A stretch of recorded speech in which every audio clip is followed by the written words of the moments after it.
Hey guys, welcome back to Candidly. I decided to go a little darker today. And look, I may or may not be wearing lipstick every day. Some would say I'm wearing makeup. Really not. I just did a couple of things and here we are. I don't have on any foundation. This is not a filter with the exception of the background. This is my real face, my real skin, and my real eyebrows that, I didn't do that great, but whatever, they're done. These are not my real eyelashes. This is not my real hair, except for what's inside of it.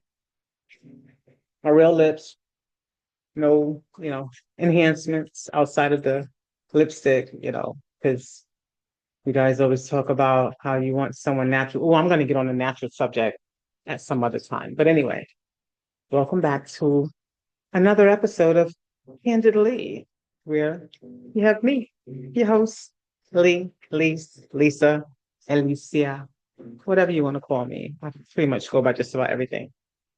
Anyway, so I wanted to talk about the key in the dating pool. Everyone's like, there's piss in the dating pool, there's piss in the dating pool, there's piss in the dating pool. This thing is mirrored, so I don't.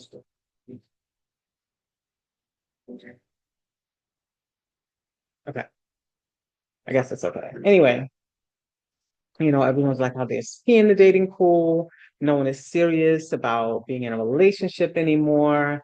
Then I remember seeing someone else say how it's so difficult to love someone who hasn't been in a relationship for a long time. And, because they be ready to just go at any given moment. Anyway, what's in the background playing is jazz. And I do not own the rights to any of the music in the background. You know what? I need to start playing my grandfather's music so that way I ain't got to say that. I can say I do own the rights. Damn it, we're not going to do that today. Today, we're going to have some soft jazz, listen to, some smooth sounds while I talk. So thank you guys for coming back. I appreciate it. Welcome back again. So does the dating pool have pee in it? I think the dating pool has fear in it. I think the dating pool has a lot of scared people in it, a lot of men who are afraid of getting their feelings hurt, and a lot of women who are afraid of getting their feelings hurt. So this, as soon as they see something that looks like, oh, I've seen that before, and I'm not about to let you take me there, they're ready to run. And I get it because I'm the same way. One of my exes told me that I was a runner. She's a runner. She's a track star, whatever. You know what I'm saying? Because listen, when you've had your feelings hurt so many times and you've poured into someone and you've given yourself to someone, you've given your all to someone only for them to turn out to be not who they purported themselves to be. And that's not to say that some people don't just have moments where, they're in a bad space, and you might want to or have to not have to, you don't have to do anything but stay black and die, stay white and die, stay whatever the color you are and die. Like that's the only thing you got to do because that's the only thing that's really going to happen.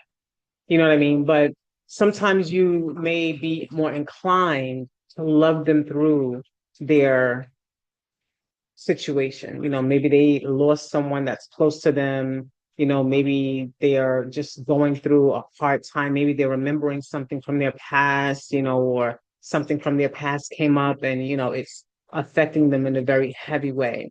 So you might want to love them through that situation. That I get. I don't think it's hard to love someone who hasn't been in a relationship in a long time. I think it's hard to get over on someone who hasn't been in a relationship in a long time because when you haven't been in a relationship in a long time, you start to love your peace. You start to value your peace. You start to value not having to argue with someone, not having to answer to someone, not, having someone leaning over your shoulder or bearing down on you or asking you 21 questions that are irrelevant or maybe relevant. You start to appreciate just having a moment to just be, and if someone is coming to your life and they're not adding to that peace that you've already created for yourself, especially after you've healed from a traumatic situation or a traumatic relationship, it's going to be very difficult to get over on that person. I don't think we're hard to love. I think we've experienced some things, and maybe we've experienced that thing more than once, and we've learned that lesson. So, in learning that lesson, we've also learned what to look out for. So, in learning what to look out for, when we see you coming to present us with something similar or that same thing, we kind of have an idea that, 9 out of 10 times, this isn't going to be good for me. 9 out of 10 times, this is going to end the way the last thing did, and I'm going to be the one hurting. I'm going to be the one, stuck and, crying or, depressed or in a shell or shutting people out, whatever the case may be, however it was that you decided to heal or had to heal in that moment, you don't want to feel those feelings again. You don't want to go through those things again. So if I see that you're coming to me with that energy that I've already experienced, or something inside of me is stirring up and saying, this feels eerily similar, this feels a lot like that situation. You know what I'm saying? It feels a lot like what that person did. What they just said, ooh, it just stirred some things up in my belly. And it wasn't butterflies. And even butterflies are a cause for concern nowadays, because why do I have butterflies? Are these good butterflies? Are they good flutters? Or is that a warning? Is my body warning me that you're not safe for me? And this goes for men and women, because I think men experience similar things. You know what I mean? So I would venture to say that if you're not really ready to be in a relationship, and you know that you're pursuing someone who hasn't been in a relationship for a long time, we've grown used to being by ourselves, and it doesn't mean that we're lonely. It doesn't even mean that we're alone. Not, and when I say that we're not alone, I don't mean that we're out there, throwing it at everybody. I mean that, we don't feel like we're alone. We have ourselves. We may have friends, we may have other loved ones, so we're not necessarily missing so-called companionship, if it's going to bring toxicity, if it's going to bring angst, if it's going to bring drama, if it's going to bring anything other than peace and love and joy. Now, that's not to say that there aren't going to be disagreements, but do you know how to argue?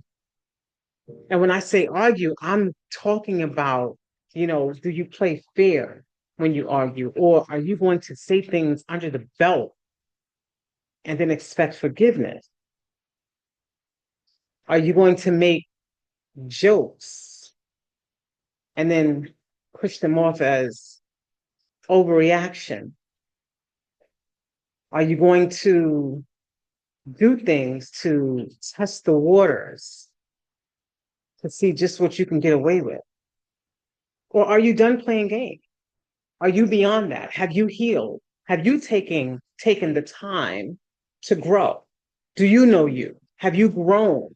Would you date you? And if you would date you, why? And if you wouldn't, why?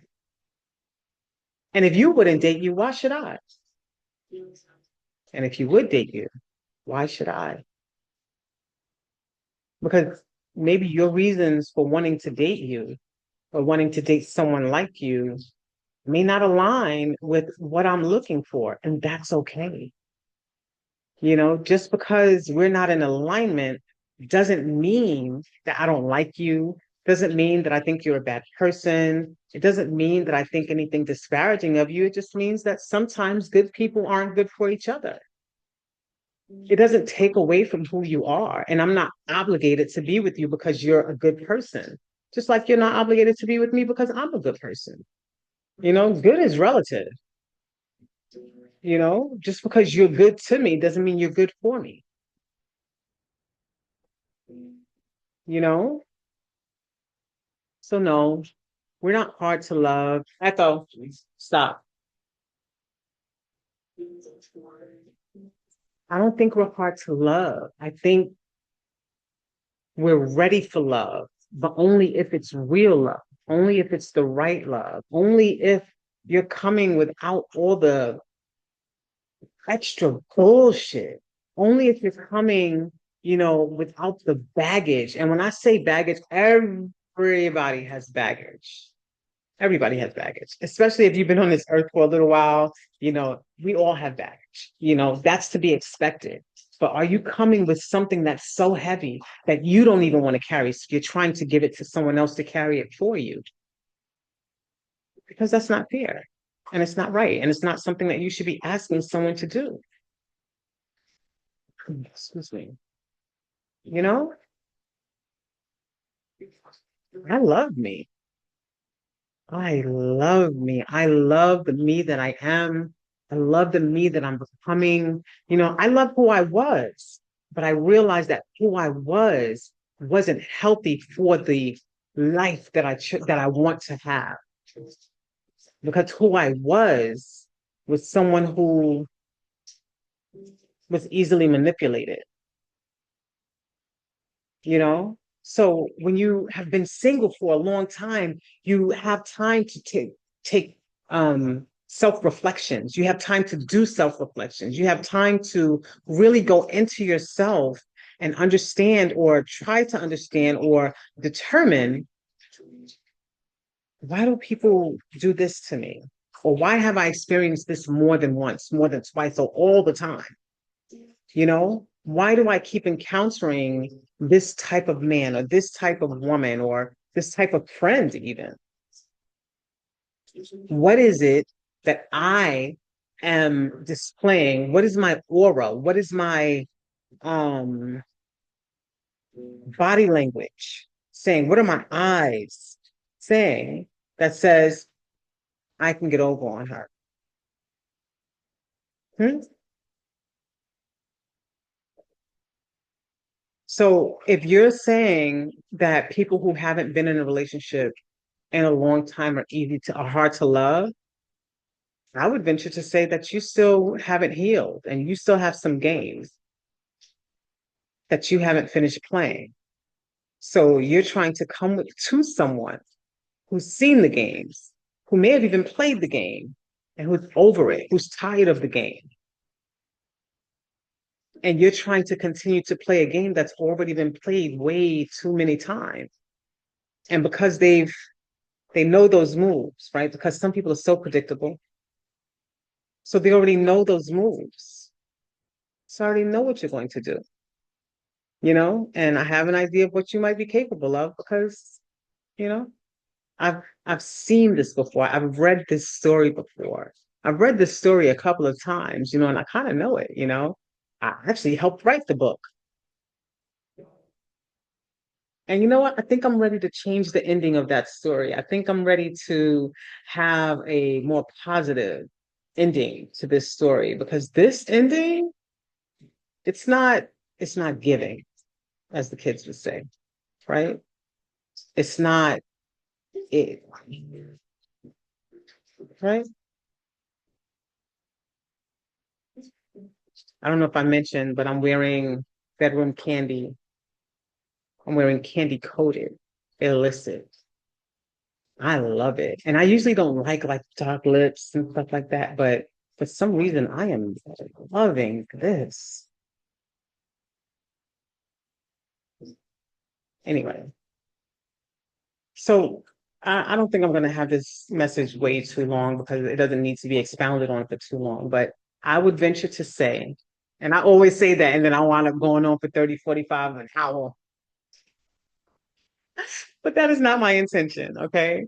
It's just sometimes I just go off on a tangent or, I'm um talking and talking and then something else pops in my head and I'm like, oh yeah, and then oh yeah, and whatever. Anyway, I digress. But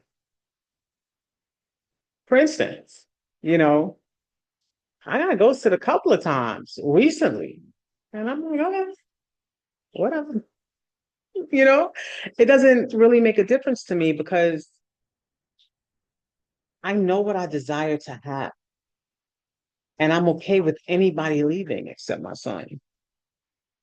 You know, if you decide that I'm not for you, you have that right. And if I decide that you're not for me, I have that right. Just because we say hello a couple of times or exchange good mornings doesn't mean that now we're tied to each other. We're not soul brothers, soul sisters, or what is it, soul mate, soul friend. We're not obligated to each other. We're not married. We haven't made any covenants to each other. So we're not hard to love.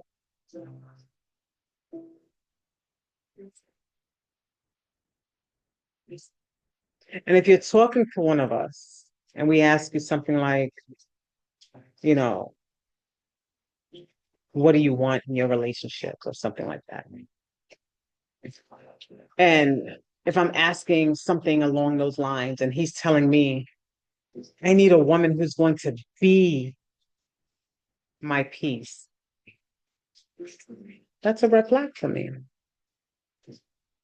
Because why aren't you your own peace? Why aren't I bringing peace with me to add to the peace you already have? Hmm? Why do I need to be your peace? Why don't you have peace? Hmm?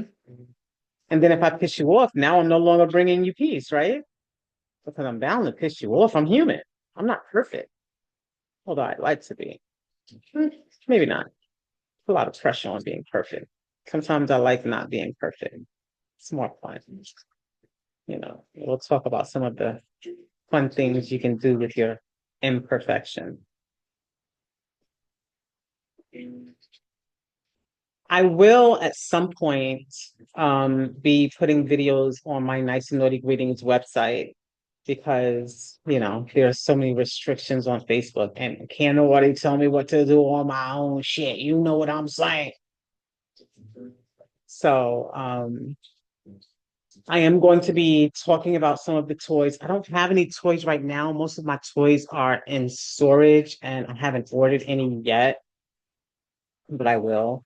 But even though I haven't ordered any, I'm still going to talk about them, and explain what they do in some of my videos. And then as I start to get more toys, I'll probably redo those videos and like do actual demonstrations. But I want to at least be able to show you guys pictures of the stuff and talk through them and explain to you guys what they do, why, you might appreciate having something like that in your arsenal, whether personally or with your boo or with your boo, right? Because I know we have some polyamorous, people who like to engage and indulge in alternative lifestyles. Maybe you are in real lifestyle and you want to add some things to your arsenal or, you know, take it to a party and, maybe have someone experiment on you, have someone play with you, you know, who knows? But those videos are going to go on my business page, my personal business page, not my Facebook business page, because Facebook has way too many restrictions. Okay.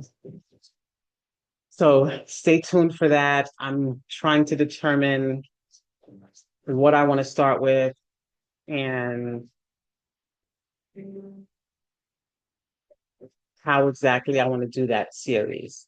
So stay tuned for that. It is coming. I'm excited about it. I'm excited to be back with Beverly Candy because it's been a little while.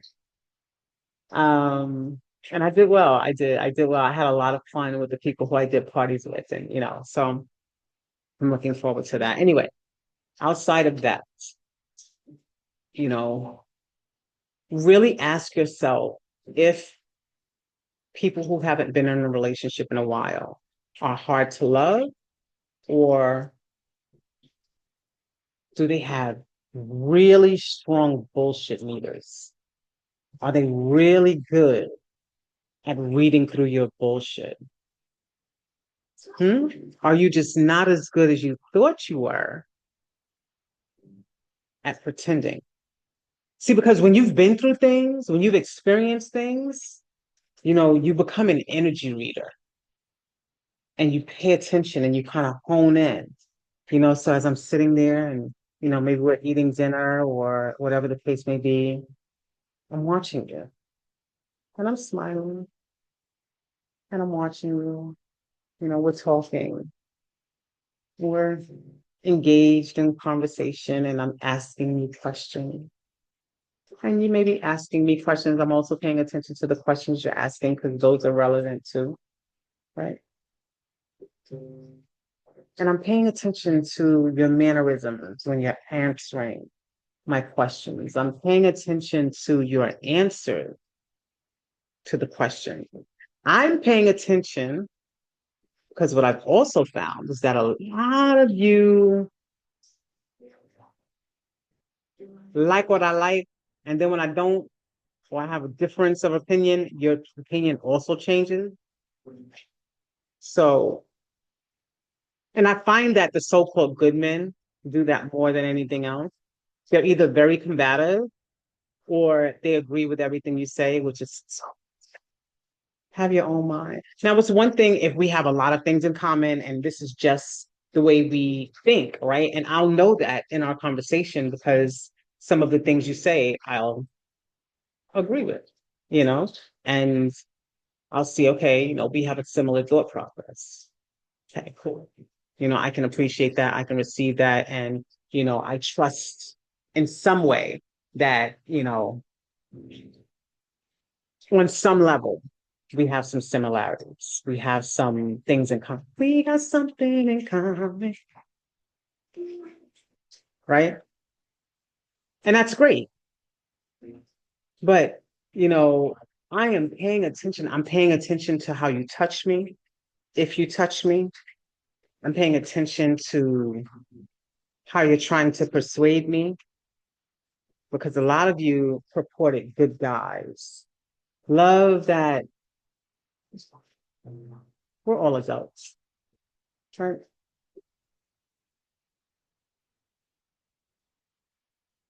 However, I know I come down on the good guys and stuff like that because, there have been a lot of so-called good guys who are not, but I want to actually give some credit to the actual good men. There are some really incredible men. There are men who still open doors. There's men who, still will come and pick you up. There are men who will pay the dinner and don't think that you owe them something or aren't expecting something in return. You know what I'm saying? There are some great men who genuinely are good men, but like I said, you can read that energy to truly know if that person is, on some level who they say they are. As when you're younger, we're a bit more naive most of the time, and we're not really reading energy. We're more aesthetic. We're looking at, does he look good? Do we look good together? Can I see me on his arm or him on, or me on his arm? You know what I mean? Did I say that right? Yeah, can he see me on his arm or can I see me on his arm? Like, you know what I mean? Is he the candy that I want him to be while I'm the candy that he wants me to be? You know what I mean? But I'm feeling that energy, you know, and that energy tells me if you're him on some level, right? I can't say him because I'm still single, right? But it tells me if we're going to have a second date. It tells me if I want to continue to get to know you or allow you to get to know me, you know? It kills me. See, I'm going on, but it does. It kills me when dudes will try to blame you for going out and not giving something. And I'm like, dude, you invited me to your world. I didn't invite you to my world. I don't owe you anything. I didn't invite you out. I didn't invite you into my life, into my world. You came to me. And now I owe you because you asked me to come out with you. I don't owe you anything. You're lucky I obliged you for coming out. And yes, I said you're lucky because I like being home. I have a lot of things that I'm working on that I'm doing. So if I take the time out to give you some of my time, appreciate that time and not have an ulterior motive. Actually be interested in getting to know me, you know? Actually take the time to find out what I like, you know? Get to know the me that I am. Yes, I love flowers. I love a traditional man. When you pick me up, when we meet up, however it is, have flowers. Because I'm judging you if you don't. Very few men that I've met, especially as I've gotten older, come with flowers. But the ones that do, I appreciate a lot because I love flowers. So come with flowers. Nothing wrong with that, you know? And any man who's calling another man a simp for being good to a woman, are you gay? Why is it so incredulous for a man to show interest in a woman and be nice to her, do nice things that put a smile on her face? Are you that miserable? Hmm? And if you have a lady, is she happy? Is she truly happy? Because I guarantee you, most of these men who accuse other men of being simps, if they have a lady, she's probably in her masculine era. She's probably in that masculine persona because she has to be. She has to protect herself because you're not going to protect her. You probably talked to her like shit. And she's probably gorgeous. And you've probably stripped away all of that beauty with your nastiness, with your expectation, with your I'm the pride. No, you're not. No. You want the bobo?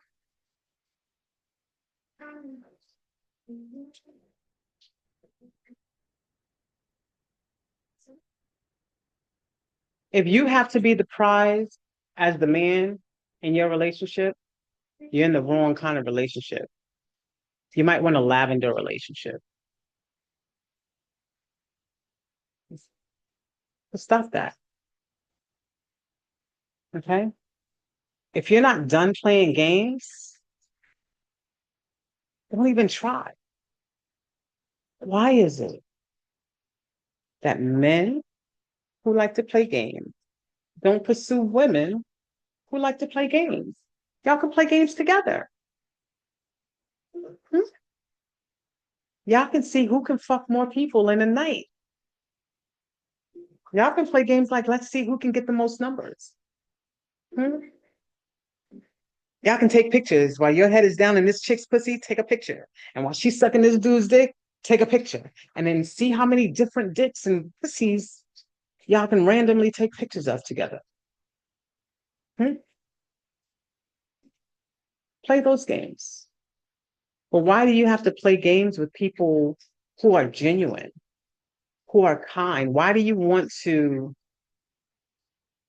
affect in a negative way the, for lack of a better term, innocence that this person is coming to you with, the genuineness that this person is showing you? Hmm? For what? What are you getting out of breaking someone down who meant nothing but good for you, who came with the best intentions for you? What are you getting out of it? So, no, people who have been single for a long time are not hard to love. We're just hard to get over on. Hmm? We're energy readers. So if your energy is off, I see you. Bye now. Yeah, no. Nope. Not interested. Been there, done that, wrote the book a couple times.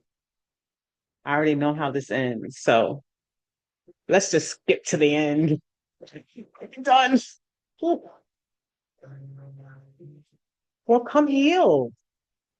Men and women. I mean, it's for both of you. Come healed. Come healed. Don't come expecting someone else to heal you because no one can heal you but you. And you shouldn't even want to put that pressure on someone. It's selfish and it's not right. because we're trying to still deal with the things that we have healed from. And now we have to heal you. We're not, most of us aren't therapists. Now, should you be able to vent to your partner? Absolutely. Should you be able to, get some type of consolation from your partner? Absolutely. But you shouldn't be a dump, a trauma dump for your partner. And they shouldn't have to love you through the things that you do to them to prove their love to you. Wish I knew that so long ago. I've had so many men say, well, she can't love me at my worst. She can't be with me at my best. And guess what I did? I loved them at their worst. And when they became their best, they went to go be with somebody that they actually wanted, right? I helped them level up. And then they went to be with somebody that they felt was on their level.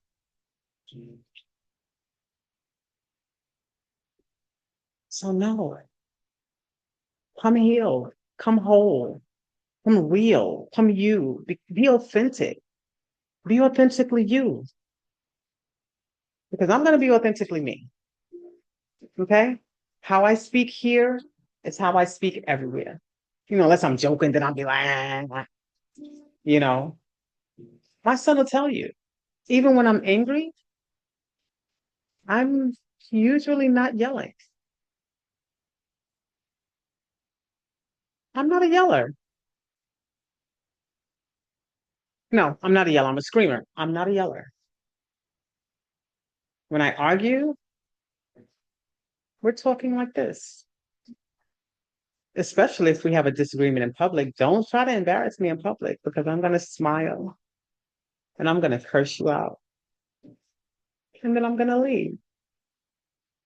But I'm going to keep that smile. So no one really knows. Is she upset? It's funny because I was talking to my niece and my son the other day, and my niece was like, "You're scary." And I was like, "Wow." I'm like, "I'm cool as shit. Like, I'm mad cool." She's like, "No, you are. You down to earth and you're really cool. But when you get mad, like, I'd rather you yell and scream, but you don't yell and scream. You smile and you get quiet. Because why should I raise my blood pressure? I'm not doing all of that. No, I don't need to yell and scream to get my point across. All you need to know is that you pissed me off and I'm done with you. I mean, if you're someone that I don't care about, I'm done with you. If you're someone I care about, all you need to know is that you pissed me off. And, we're not on the same page right now. So leave me alone. Leave me alone.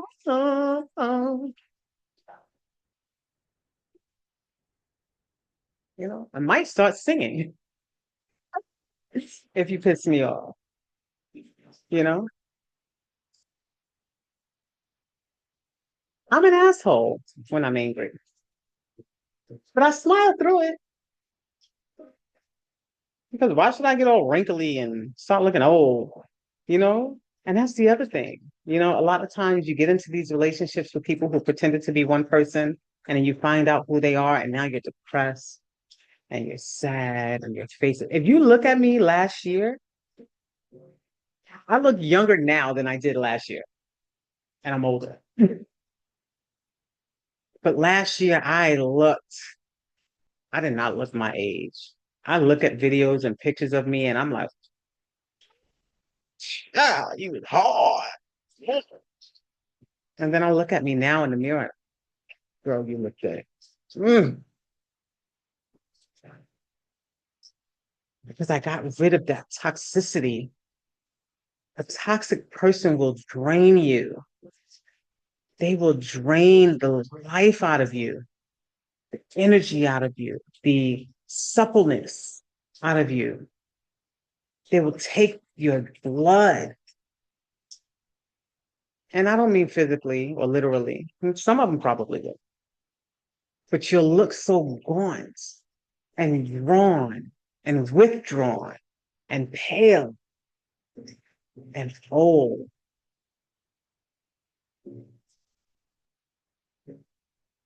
I got more gray hairs during that relationship than I did my entire life.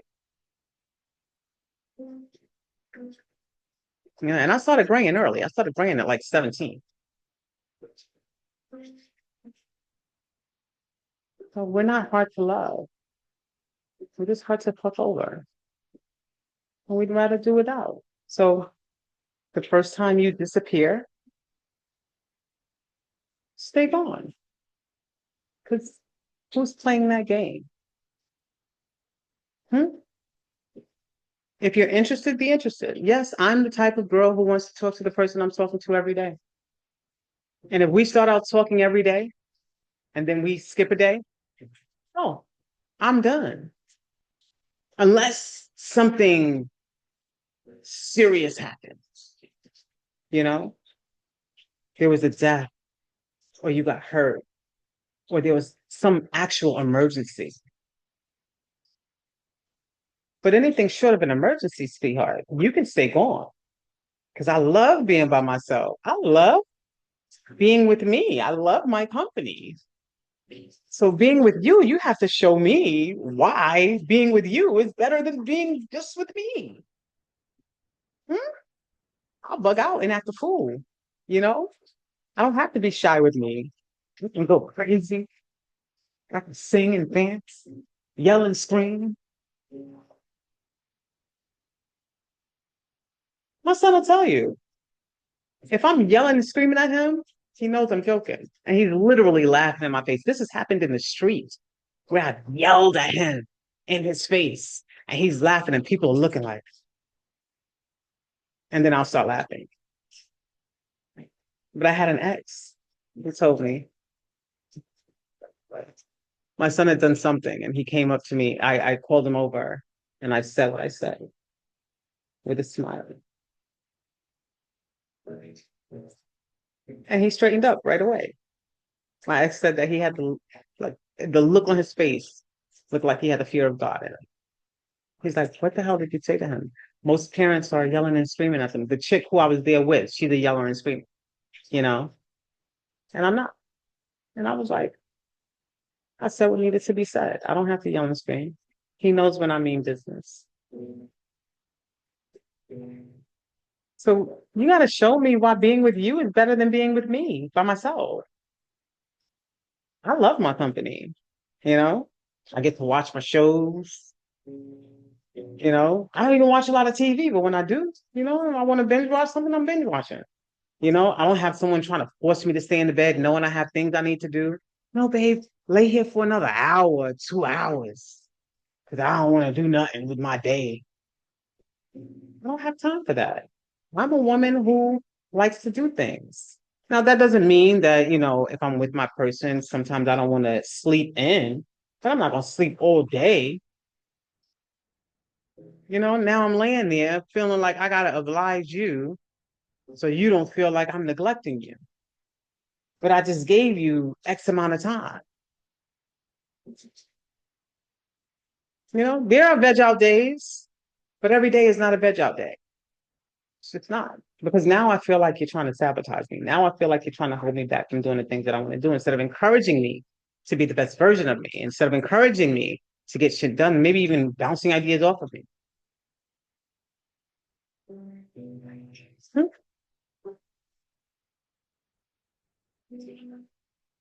So, what do you really want? Why are you really here? Are you here because you want something real? Because us together, I'm a movement by myself, but I'm a force when we're together. Homie, I'm good all by myself, but baby, you make me better. Are you here to make me better? Are you here for me to make you better? Hmm? Because oftentimes that's what it is. You're trying to see what I can give you, what I have to offer you. But what do you have to offer me? You know what I bring to the table. You know how women be like, I am the table. I mean, you know, I have references. Even when I was doing 50-50, but I don't do 50-50 anymore. So don't get any ideas. So if you're a 50-50 kind of guy, I'm not a 50-50 kind of girl. So if that means that I'll be single for the rest of my life, oh my God, pity me. Then I'll be single for the rest of my life. But I'm not going 50-50 with a man. Men don't respect women who they have to go 50-50 with. At least not the men that I've been. Those men are looking for a come up. And you can't come up on me anymore. And this isn't me trying to punish anyone because I know y'all be like, well, if you let him do that, then why can't I? It's like I said, I've learned and I've grown. I've always known that I didn't want to be at 50-50. I just settled for the 50-50. It's never been something that I wanted. And now, especially at my big age, 47, in case you want to know, I'm not settling anymore. Why be with you when I can be with me? What makes being with you better than me just being with me? Because if you can't make it better, even if you keep it the same, you're not making it better. So you're not adding any value to my life. What value do you add to my life? Or are you just here to take? Hmm? No thanks. But thank you. Appreciate it. You can be gone now. So if you're looking to love someone who hasn't been in a relationship for a long time, really think about what you bring to the table as a person, even as a woman. And I'm not talking about 50-50. And if he's asking you to be his peace, say peace. That's right, because this is together, this is out. Separated, divided. If he's asking you to be his peace, say peace. I'm not here to be your peace. I'm here to complement the peace you already had. And you should be here to complement the peace that I already have. And if you can't, then you're useless to me. So be well and ciao for now. Smooches.